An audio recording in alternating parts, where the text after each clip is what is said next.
Mona regarda fébrilement le groupe de chasseurs et saisit fermement la main de son père. La forêt l'omnubilait. Elle y pensait le jour, elle en rêvait la nuit. Elle marchait entre les arbres.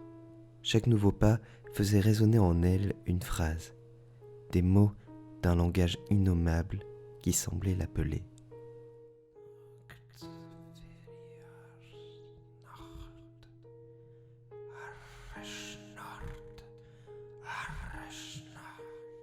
Elle savait quelque chose, ou plutôt, elle croyait savoir quelque chose, c'était évident.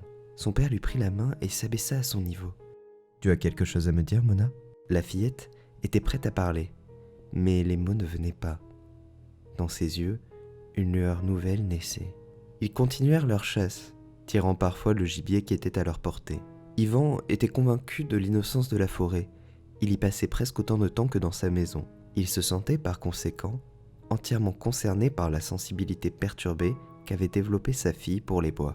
Et il n'avait pas oublié non plus l'étrange impression que lui avaient laissée les bêtes qui avaient attaqué son ancien village. La terrible impression qu'elle ne venait pas de ce monde. Un des chasseurs qui marchait devant poussa un hurlement. Quelques tirs fusèrent, et le calme retomba aussitôt. Mona et Yvan se précipitèrent pour sortir leur ami de cette scène macabre. Il y avait au sol un corps allongé, au dos voûté, muni d'une sorte de crinière qui se prolongeait des flancs jusqu'aux mains. Il était aussi muni de longues griffes à ses extrémités. Différentes bosses sur son corps bougeaient encore faiblement. La chose était munie de 6 pattes, mais le chasseur qui l'avait vue insistait sur le fait qu'elle avait couru vers lui avec seulement 4 d'entre elles. Yvan était en ébullition. Il avait donc vu juste. Ces créatures ne ressemblaient à rien de ce qu'il connaissait. Mona se mit à marcher calmement. Elle dépassa les chasseurs qui ne firent d'abord pas attention à elle. Et quand elle fut à une 50aine de mètres, Yvan réagit enfin. « Mona, reviens vite. Qu'est-ce que tu... » Sa voix s'étrangla net. D'autres bêtes apparaissaient à travers les arbres et la brume. Les chasseurs se mirent à tirer en se repliant vers le village. Pris d'une folie héroïque, Yvan courut vers sa fille. Il l'apercevait à peine, mais il se rapprochait quand sur son flanc, une créature apparut, ses longues griffes pointées vers lui. Sa gueule grande ouverte laissait apparaître des crocs pourris en forme de pointe. Une balle vint traverser la mâchoire du monstre et l'arrêta sur le coup. Yvan reprit sa course de plus belle. Il tâtonnait maintenant dans la neige. Le bruit des combats s'estompait au fur et à mesure qu'il s'insérait dans le nuage ectoplasmique que la brume tendait devant lui. Une faible lumière commençait à hanter les lieux. Instinctivement, Yvan se dirigeait vers ce faisceau luminescent. Il arriva en hauteur d'une clairière.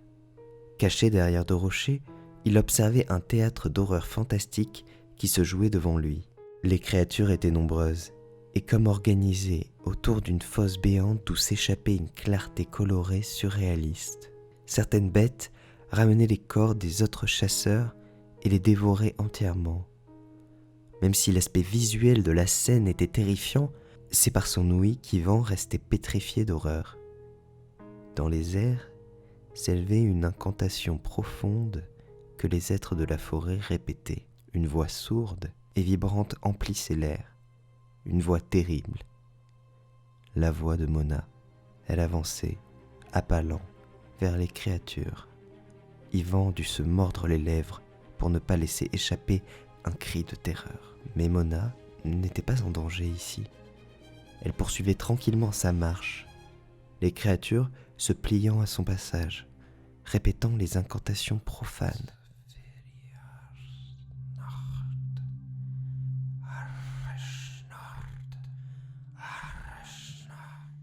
La lumière étincelait de plus en plus, prenant une couleur sombre, comme si un torrent de ténèbres venait déferler dans notre monde. La voix dégénérée entonnait dans les airs un son venu des enfers cosmiques les plus insondables. Yvan tenait sa tête crispée entre ses mains pour soutenir le regard sur cette scène que nul auteur ne pourrait exprimer et que nul peintre ne saurait reproduire. La déferlante noire qui s'extirpait de la fosse ne cessait de grandir. Mona finit par plonger dedans, comme pour rejoindre une autre réalité d'espace et de temps.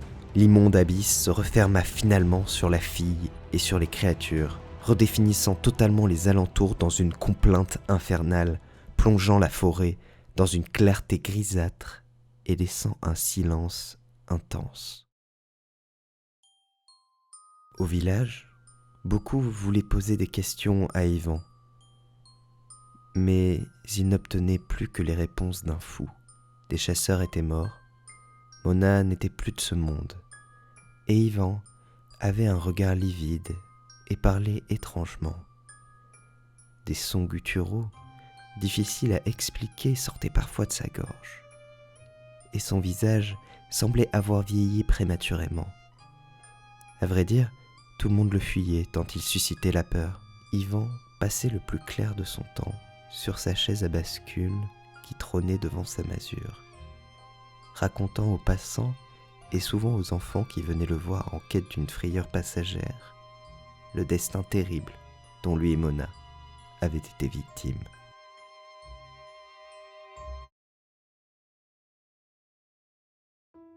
Merci à vous d'avoir regardé cette vidéo et merci à ceux qui ont participé dans l'espace commentaire de la vidéo précédente. J'ai finalement choisi le commentaire d'Azadial comme élément de base pour écrire la fin du conte.